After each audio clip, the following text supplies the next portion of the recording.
Hey folks, inside this Rodecaster Pro unboxing, I'm going to show you exactly what you're going to find inside the box when you buy your brand new Rodecaster Pro. Let's get started. Hey folks, welcome to my channel. I'm Todd.LIVE. I'm an avid podcaster, live video, and all-round video guy. If you're wanting to learn about creating good videos for YouTube, LinkedIn, Instagram, the marketing, the tech, the software, you've come to the right place. Hit the subscribe button, leave a comment below and say hello. Let me know you're in my audience. So again, today I'm gonna do an unboxing of the Rodecaster Pro. I will let you in on a little secret. I did unbox this already to make sure everything was in there and everything worked. So it's not gonna look exactly like it would when you get a brand new unit, but I wanted to make sure that everything worked because I knew it was going to take some time for me to get to doing videos on the Rodecaster Pro, and I didn't want to lose out on an opportunity to return it if there was a problem inside the box.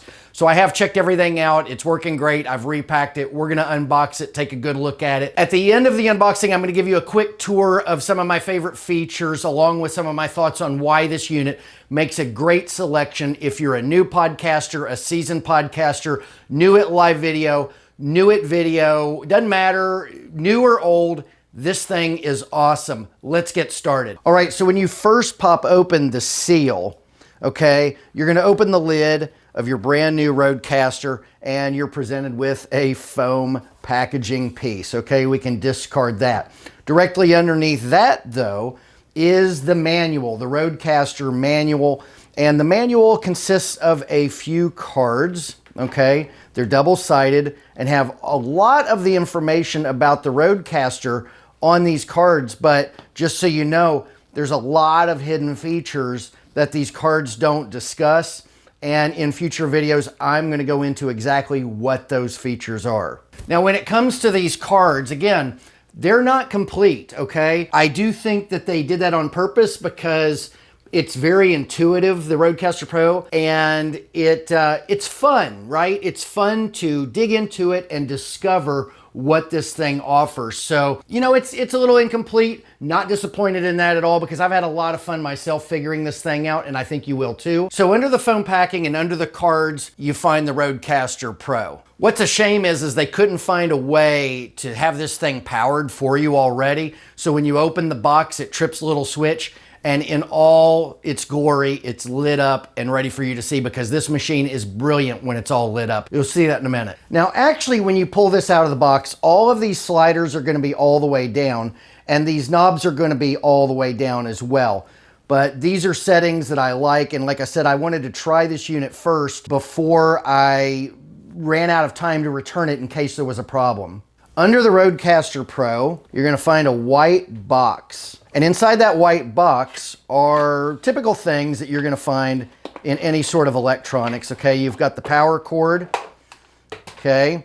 The power cord, it's got a screw-on cable. I think this is a proprietary cord because you can't find them for sale anywhere. Rode won't sell them directly right now. And this would kind of be a little bit of a negative. If you don't have two Rodecaster Pros and you have one that you want permanently situated in your studio, if you decide to take it with you on a trip, which this thing is great for, you've got to unhook it and undo the wires and everything. I have two Rodecaster Pros, so I always have an extra wire. I didn't buy it for that reason, but I do have the extra wire. But the fact that you can't go on Amazon and buy one of these is kind of a downer because a lot of us want to put something permanently in our studio, and then when we want to take, say, a portion of it, like the Rodecaster Pro itself, out into the field like at a convention or something, we have to unhook and, you know, cord management's a big thing in studios. So when we've managed the cord on this, we don't want to move it, okay? We just want an extra one to go.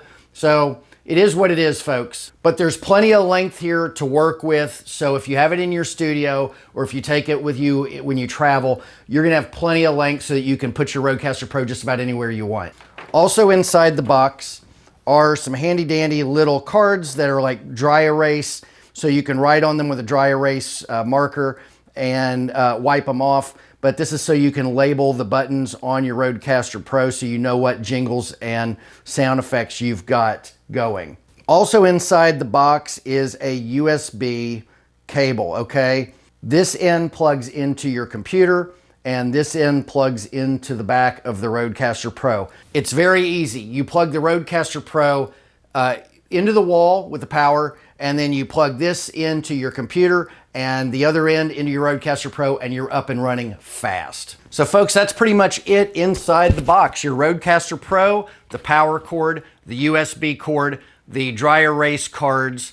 That's about it. The beauty of the Rodecaster Pro is its simplicity, okay?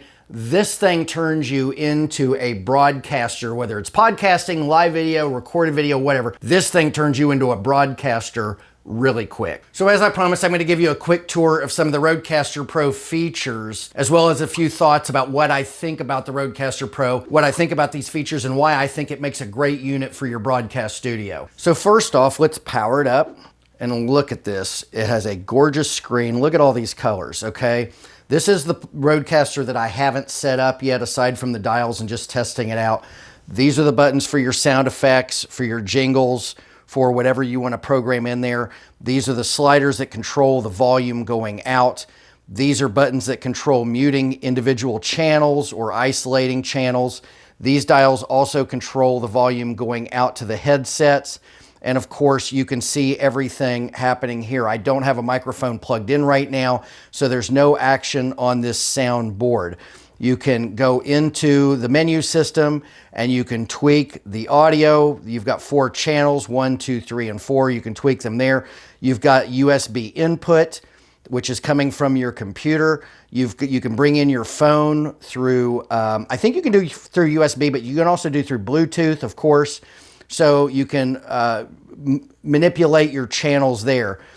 You can program your sound effects and customize them any way you would like. You can deal with your hardware here, the micro SD card. You can erase it right here inside your Rodecaster Pro. You can deal with your Bluetooth and hook up your Bluetooth devices. There's some advanced features, and of course the info, date and time, and that sort of a thing, the firmware version. Very easy to use, very intuitive. The X across the SD card means that there's no SD card in it currently. And then a quick tour of the backside. You've got your power button, your power cable. This is your USB input. If it were plugged into a computer right now, it would come out from right there.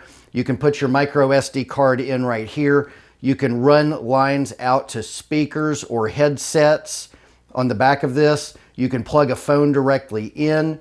And then you've got your 4 XLR, line 1 through 4 XLR microphone plugs on the back. Of course, once you get everything set up, it's super easy to use. You just hit the record button and it starts right away. Now, what you might notice on here is that there's not a pause button. You have to hold the record button down in order to pause, and you have to hold it down long enough to get the pause feature to work, and then to unpause it, you hit it again. And it can be a little tricky from time to time. I've screwed up a couple recordings playing with the pause button. I think it could have been a separate button. That's okay, it works. And that's pretty much it, folks. The simplicity of the Rodecaster Pro is what makes it so brilliant.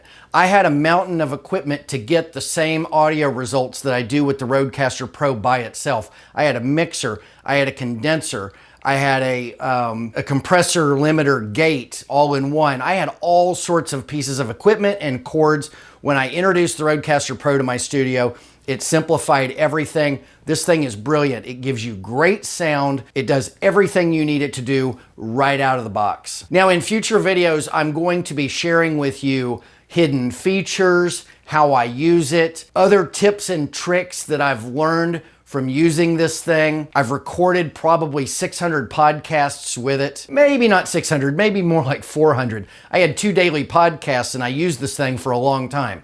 But I've recorded a lot of podcasts with it. There's a lot of ins and outs to using this machine. Again, it's very simple because the index cards don't give you everything. You have to learn a few things on your own. And then as you work it in your broadcasting, you're gonna have all sorts of things, just like I do, little tips and tricks and workarounds. It's gonna be great. Check out my playlist as I develop it on YouTube, because I've got a lot of Rodecaster Pro videos coming soon. If you like videos like this, hit the subscribe button, hit the bell so you get notifications, and leave a comment below. I'd love to hear from you if this video helped you out, if you enjoyed it. If you have any other thoughts or questions, leave comments below and I will answer you. Folks, Until next time, it's been great talking to you. See you in the next video.